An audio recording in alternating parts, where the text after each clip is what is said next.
Por ser el primer miércoles del mes, lo que hacemos habitualmente es una charla, un comentario, que a veces esos comentarios están destinados a explicar un poco cómo es la estructura de la sadhana.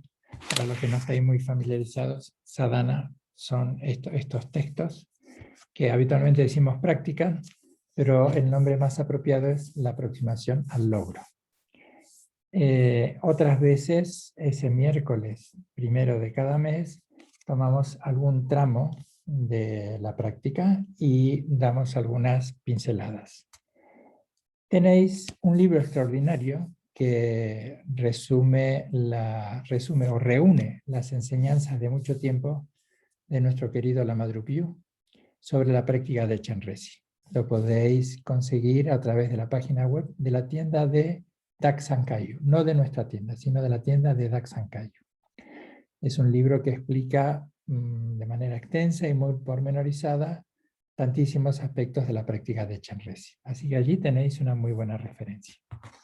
Luego, yo voy acercando lo que buenamente pueda, algunas pinceladas sobre el mantra, sobre la plegaria de 7 ramas. Y hoy voy a abordar o lo voy a hacer desde otro abordaje. De hablar de manera genérica de la compasión y de los mecanismos de la compasión. Y este también es un tema muy extenso y tiene un doble abordaje. Lo podemos hacer desde la tradición contemplativa del budismo, que tiene unas enseñanzas extraordinarias, extensas, minuciosas y muy profundas. Y lo podemos hacer también desde voces contemporáneas, que es un poco lo que también voy a compartir hoy. Lo que encontramos a lo largo de la historia de toda la humanidad y en realidad de todos los seres vivos, que es en la mayoría de los seres vivos la supervivencia, el acabar el día que nos haya sido en la panza de algún otro animal, que la panza esté llena y que el pobre animalito no esté ocupando la panza de otro animal, el de dejar pues descendencia, etc.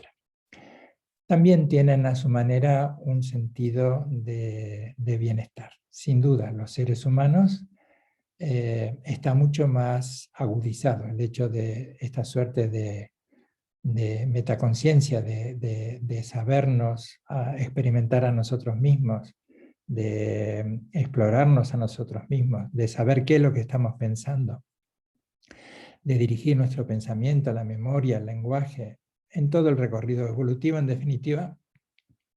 La búsqueda de la felicidad y la superación del sufrimiento ha sido una constante.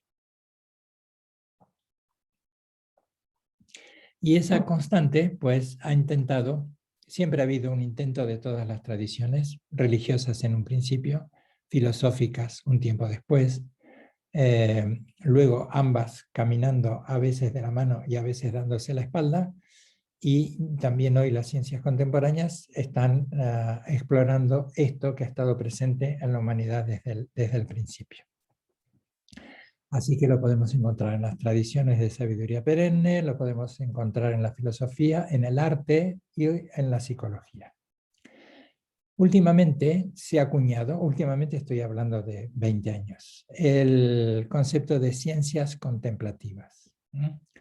Una disciplina, la de las ciencias contemplativas, en las que se encuentran y dialogan entre sí, quedan integradas una cantidad ingente de estudios, van dejando ya como legado, como producto de estos diálogos, de estos encuentros, sobre estudios de atención plena y compasión. Si hace 15 años hubieses puesto en buscador Google meditación, hubieses puesto compasión, muy pocas hubiesen sido las páginas. Hoy son cientos de miles. Es algo que se ha extendido y ya está presente en nuestras sociedades en general. Y también uno de los interesados mayores en esta divulgación y en estos encuentros es desde siempre su santidad el Dalai Lama, que desde hace aproximadamente 25 años está manteniendo encuentros. De él fue esta iniciativa en el que se encontrarán grandes meditadores con una enorme experiencia, obviamente, y también con científicos y profesionales de las ciencias contemporáneas. De hecho, el Instituto Man and Life estos días está celebrando una reunión más, presidida nuevamente por su santidad el Dalai Lama, y están algunos de los grandes maestros como Mingyur Rinpoche, Songye Rinpoche, además son hermanos entre ellos. Songye Rinpoche también tiene lo mismo que Mingyur Rinpoche, pues una formación escolástica muy profunda. Mingyur Rinpoche también hace unos años pues dejó por la noche y en el mayor de los misterios su habitación en la que estaba haciendo un retiro de 3 años para, como dijo él en su momento, dejar de perder el tiempo y meditar como los maestros de antaño, y durante 4 años no se supo de él. Y se dedicó en esos 4 años, muy de tanto aparecía alguna foto ya con barba, pues ya no con ese aspecto tan acicalado de un monje o de un maestro, de un rinpoche que tiene comodidad en el día a día. Dedicó la vida como un yogi errante durante 4 años, peregrinando por India, por Nepal, estuvo a punto de morir. Hay un libro muy bonito que se llama Por amor al mundo, editado en castellano, yo lo leí hace como 2 años, en un retiro yo también, y hace este relato de, no tanto de los aspectos de aventura, sino del aspecto más esencial de lo que ha sido un retiro, y de cómo él en Lumbini estuvo a punto de morir porque estaba mendigando la comida, y en el restaurante pues juntaban las sobras y eso es lo que le daban y eso era su comida. Entonces él se encontró allí desprovisto de las comodidades habituales de que suele tener un rinpoche, de asistentes, viajes y demás, absolutamente indefenso, debiendo valerse por sí mismo, que es la experiencia que quiso tener, y también meditando en cuevas y en lugares perdidos en las montañas. Quiero decir con esto que ellos cultivan estos dos aspectos, el alivio del sufrimiento y la extinción del sufrimiento, y pueden abordar sin mediar espacio alguno, con absoluta espontaneidad, unas enseñanzas muy profundas, extensamente profundas, como también dar enseñanzas, por ejemplo, Mingyur Rinpoche en su recorrido de Tergar Monastery, como se llama su monasterio en Bodh Gaya, o la asociación Tergar, que difunde la meditación y no necesariamente estará destinada a alumnos que se sientan budistas, sino la meditación como tal, como una respuesta a esta pregunta: ¿qué puede incorporar el budismo a la vida cotidiana de los demás? Así que él está allí también dando enseñanza, lo mismo que Songye Rinpoche. Su libro en castellano, Entrena la mente, despierta el corazón, pues hace también un abordaje a veces en tonos anecdóticos de toda esta experiencia y cómo puede el budismo hablar en un lenguaje muy contemporáneo. Y a su vez, él está a cargo de monasterios, está trabajando muchísimo por la reivindicación de las monásticas, de las monjas, y también pues lleva una Shedra. Shedra son estudios muy complejos y muy profundos de toda la estructura de pensamiento tibetana, del budismo tibetano. Ha estado allí también su santidad el Karmapa, Ringu Tulku Rinpoche, que es un maestro que nos visita desde hace tanto tiempo a Daksang Khayu. Dicho todo esto, del este diálogo constante que están, de hecho también Matthias Ricard, Mingyur Rinpoche y Richard Davidson, un neurocientífico que ha dedicado tantísimos años al estudio de cómo influye la meditación en la neurobiología y en la neurofisiología del cerebro.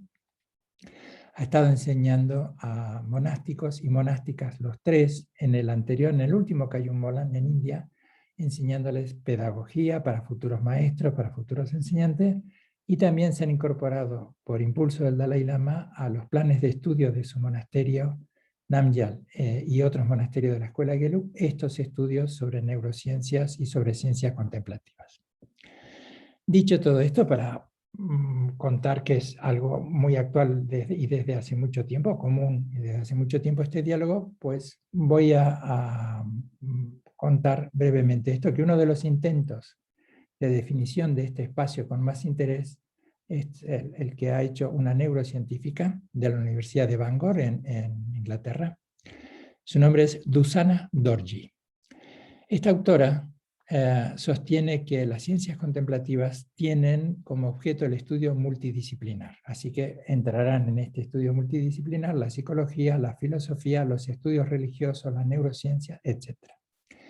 De la capacidad de autorregulación, ¿sí? Recapitulo. Las ciencias contemplativas tienen como objeto el estudio de la capacidad de la autorregulación metacognitiva. Esta capacidad metacognitiva, meta es más allá de la conciencia, esta capacidad introspectiva que tenemos los seres humanos de observarnos, que esto es lo que hacemos en la práctica meditativa, cuál es el comportamiento de nuestra mente y cuál es la relación que establecemos con los contenidos de la mente. Como dice en el Satipatthana Sutra, los estados mentales. El último de los 4 fundamentos de la atención plena, la atención a los pensamientos y la atención a la mente, es incentivar este aspecto de la metacognición, el de observarnos a nosotros mismos. Y además, no solo la metacognición, sino también estos modelos del darse cuenta existencial, cómo me experimento existencialmente a mí. Y todo esto que está, por supuesto, modelado en los contextos y en la motivación. Y este es un punto interesantísimo que el budismo, como otras tradiciones, desde siempre lo ha sabido de forma empírica y por eso hace tanto hincapié en la motivación. El fundamento de este movimiento es la investigación entonces de los efectos que tienen las prácticas contemplativas sobre el bienestar humano, una de las grandes preocupaciones de los grandes maestros encabezadas por su santidad el Dalai Lama. El fundamento de este movimiento es la investigación de los efectos que tienen las prácticas contemplativas sobre el bienestar humano, entendidas como aquellas actividades estructuradas, como nuestra práctica, por ejemplo. Esta es una actividad estructurada. El ritual, con la riqueza que tiene, el ritual es una palabra que en general está desvalorada y parece una repetición pues, mecánica, pero Kierrin, Derim y Sorin, creación, mantra y disolución, pues dan allí unas pistas extraordinarias de cómo la mente puede comenzar a reconocer sus cualidades más profundas. Entonces, el motivo de este interés es ver cómo actividades estructuradas entrenan estas habilidades. Meditar es un entrenamiento. De hecho, la palabra gom en tibetano, bhavana en sánscrito, es familiarizarse. Y esa familiarización de la capacidad que tiene la mente, por un lado, de observarse a sí mismo, ese punto metacognitivo, y también esa brecha consciente en el que va estabilizando cada vez con mayor eficiencia para poder observarse y poder mantener esa actitud atenta y luego ir proyectando la motivación a la compasión. Entonces, por un lado se estudia cómo pueden influir estas prácticas en estos procesos y también cómo descubrir y cómo trabajan estas prácticas para minimizar el impacto de la distracción, la dispersión, de los pensamientos intrusivos. ¿Quién no lo ha experimentado? Cuando estás muy enamorado, no haces otra cosa que acordarte de tu chico o de tu chica. Estás muy preocupado, no haces otra cosa más que pensarte de pensar aquello que te preocupa. Los pensamientos intrusivos. Y después, bien, vendrán los pensamientos ya intrusivos de orden tóxico, etc. Pero bien, pues ver cómo estos hábitos pueden ser regulados. Para contextualizar un poco más en este acercamiento muy elemental a los mecanismos para el desarrollo de la compasión, depende del paradigma que se elija, se explorará de una u otra manera. En la tradición psicológica, trayéndolo a la tradición más contemporánea, es ver cómo se puede desarrollar esta regulación entre la atención adaptativa dirigida a una meta, ¿sí? ¿Cómo me adapto? ¿Cómo progreso para conseguir la meta? Siempre hay un punto de tensión, hay un punto de excitación, hay un punto de fricción, hay un punto complejo. ¿Cómo me puedo observar y cómo me puedo reconducir? ¿Cómo me puedo guiar en pensamientos, conductas y sentimientos para alcanzar nuestros objetivos mayores. Y esto lo aplicamos a la práctica también. Cuando yo me siento a practicar, digo yo de manera genérica, tenemos una motivación, nos distraeremos, volveremos al texto, pues nos vamos reconduciendo, vamos siendo conscientes, ¿no?, de nuestra distracción y vamos dirigiendo nuestros pensamientos, conductas y sentimientos para alcanzar nuestro objetivo mayor. Por el lado de las tradiciones contemplativas, como el budismo, la tradición que nos ocupa, se comienza desde la atención plena, este punto de prestar atención y darse cuenta. No es solo prestar atención mecánico de que si estoy haciendo una actividad manual, sino el darme cuenta, este punto de metaconciencia, metacognitivo, de darme cuenta de que estoy prestando atención.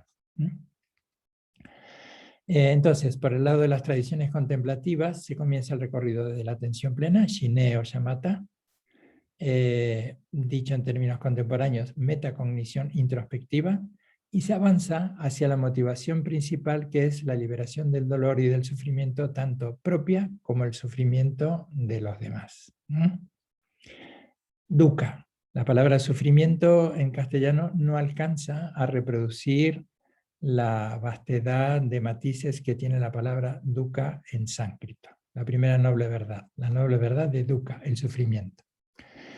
La cualidad distintiva de, algunos sinónimos ya que he nombrado a dukkha: malestar, descontento, desilusión, insatisfacción, sensación de carencia, intranquilidad, pesar, irritación, frustración, ansiedad. Podéis levantar la mano a medida que os voy nombrando. Son algunos de los términos que se utilizan para expresar lo que simplemente decimos dukkha o sufrimiento.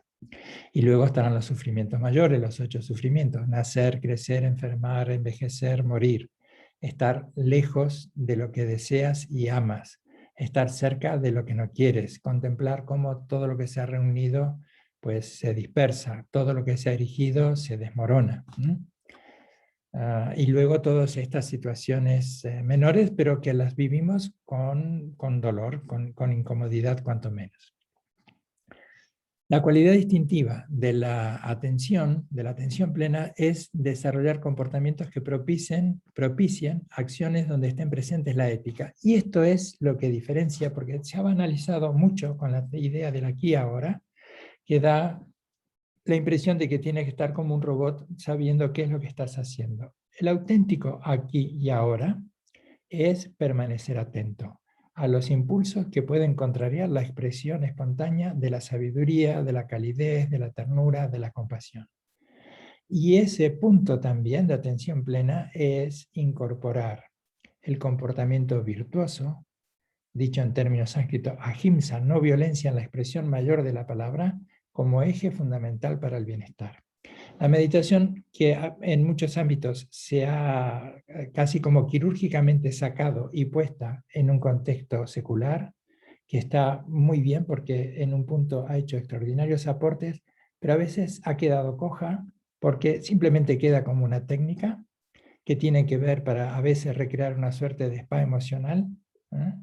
Y pierde este punto de auténtico que la meditación es trabajar también con atención plena para el desarrollo de la virtud, y este es el aporte que podemos hacer a nuestras sociedades. Los valores fundamentales.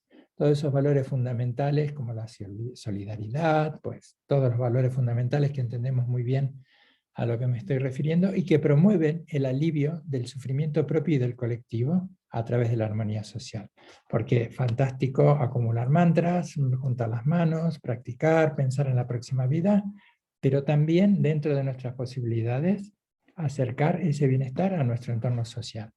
A veces lo hacemos en nuestra familia y es estupendo, porque están nuestros mayores, hay que estar con ellos, están nuestros menores, están nuestros hijos, que además hay que socorrerles y ayudarles. Estupendo, allí está la compasión puesta en marcha. Los que no tenemos hijos, los que tenemos a la familia lejos y que podemos ayudarle en parte, pero bueno, vamos también creando o tomando esta idea de que la sociedad es nuestra familia, y también pues unos y otros pues vamos acercando algo a nuestro entorno. ya casi dando las puntadas finales. En una breve síntesis del recorrido completo, ordenado y progresivo, hemos empezado entonces con la práctica de Shiné, de atención, de calma mental, de este tipo de prácticas, las atencionales, y luego se progresará también con la práctica de Mahamudra, de Shiné, de Mahamudra, de Dzogchen, ya son palabras mayores. Y luego, pues vamos encontrando cómo ir acercándonos a esa aspiración mayor, que es la que tratamos de satisfacer con la práctica de Chenrezig, donde está absolutamente todo presente. El aspecto virtuoso, porque en la plegaria de 7 ramas está precisamente el aspecto de la virtud. El aspecto atencional, que está en toda la recitación, debe estar presente para ir comprendiendo cuál es el contenido de cada una de las prácticas y cada una de las propuestas, y qué es lo que dice cada uno de los textos, que varían entre plegarias de aspiración o indicaciones de cómo meditar y cómo visualizar. Cuando se visualiza, esa es una práctica de Shiné. Cuando es la disolución, Shiné Lactón. Cuando se recita el mantra, está presente allí la compasión, porque mientras se recita el mantra Om Mani Padme Hum, estamos generando también, a partir de la capacidad creativa que tiene nuestra mente de imaginar, como rayos de luz multicolores, las 5 sabidurías, impregnadas con la cualidad liberadora o paliativa, cuanto menos, del mantra, van llegando, sosteniendo, abrazando, calmando a todos los seres que lo necesiten. Y eso nos va preparando a nosotros también, porque ese es el punto, de que mientras estamos practicando, nos estamos preparando para cuando nos encontremos con los seres que están sufriendo y en nosotros pueda surgir, de acuerdo a nuestros contextos y posibilidades, de una manera más espontánea este aspecto de la compasión. ¿Y qué podemos entender ya por presencia y compasión? Pues esta manera de estar en el mundo, de una manera relajada, fresca, atenta, disciplinada, esta que he venido tratando los martes y los jueves también, de esta actitud contemplativa en nuestra vida urbana. ¿Qué es lo que puedo aportar? O cómo me está invadiendo todo lo que está llegando a mi esfera de percepción y conocimiento para que este yo pequeño, menor, se sienta a veces injustamente o infantilmente amenazado, despreciado, todo lo que pueda impedir, en definitiva, la expresión de esta capacidad o de esta cualidad de la compasión.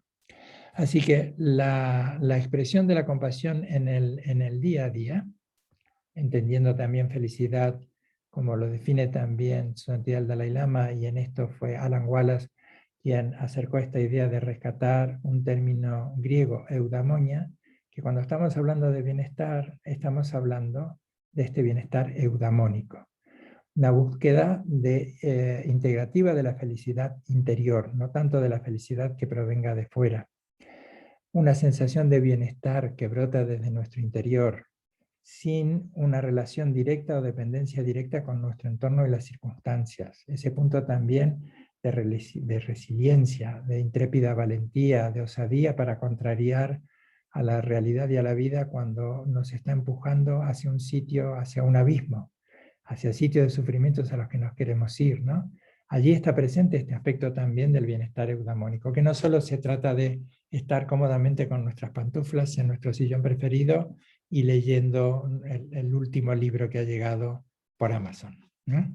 Sino que esto que también se pone en marcha cuando la vida nos interpela, cuando estas expresiones de los 8 sufrimientos están presentes.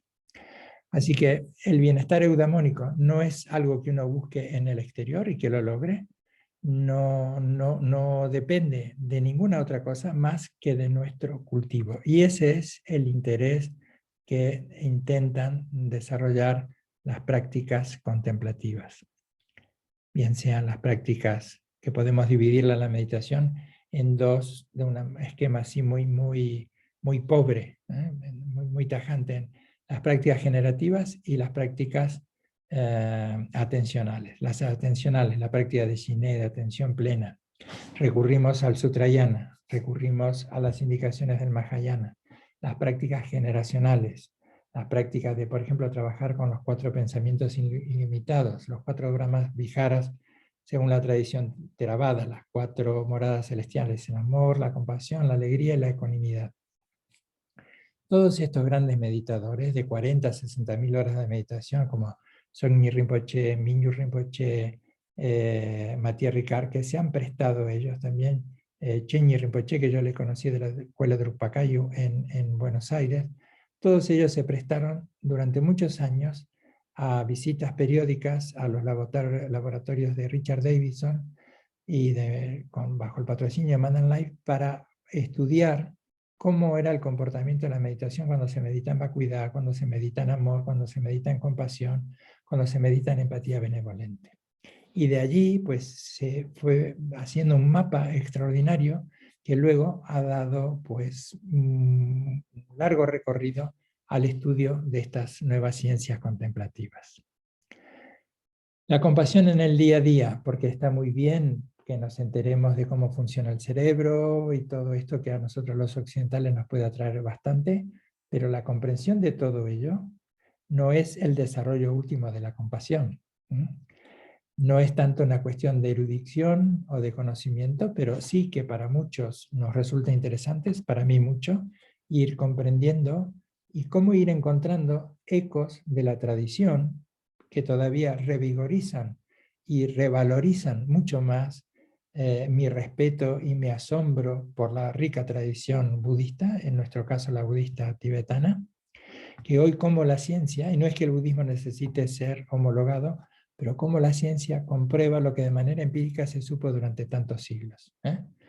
Entonces, podemos conocer mucho, hoy la neurobiología, las neurociencias, pues se están divulgando y hay divulgadores excelentes que están haciendo un trabajo estupendísimo, pero el hecho, es como si dijera compasión, compasión, compasión, por el hecho de repetírmelo no va a surgir, esto hay que trabajarlo. En un aspecto, la práctica de Chenrezig, que ya en pocos minutos comenzamos, y luego en el día a día. No limitarlo solo a nuestro cojín. ¿Cómo es la compasión en el día a día? Pues reconocer la presencia de la incomodidad, del dolor, del sufrimiento, que a veces late con el ritmo de la frustración. No siempre son grandes dramas. A veces es la frustración, la pérdida de control, que llegará cuando veamos que nos han quitado la alfombra bajo nuestros pies, cuando llega la confirmación de un diagnóstico no deseado, la soledad de nuestros amigos o nosotros mismos, la pérdida de trabajo o las dificultades que hay para mantenerlo, las rupturas de pareja, la pérdida de los amigos, lo que nos pasa a los seres humanos en definitiva. Porque haber nacido es en algún punto haber caído en esta red de la inseguridad, de la soledad, del afán de ser reconocidos, queridos, aceptados. Y desde ese reconocimiento, pues la compasión en el día a día, la presencia y la compasión, nos da esta posibilidad de sostener a los demás, de ser sostenidos a los demás. No implica hacernos cargo de los demás, sino sostenerles amorosamente, comprenderles compasivamente nuestra necesidad y la necesidad o la ansiedad de los demás. Sostenernos cuando la impermanencia y la interdependencia rasguen el inocente velo con el que cubrimos la realidad con el fin de sentirnos constantes, seguros y libres, mostrándonos en ese punto la crudeza dolorosa, algunas veces tiernas en algunos momentos, pero siempre conmovedora de nuestra existencia.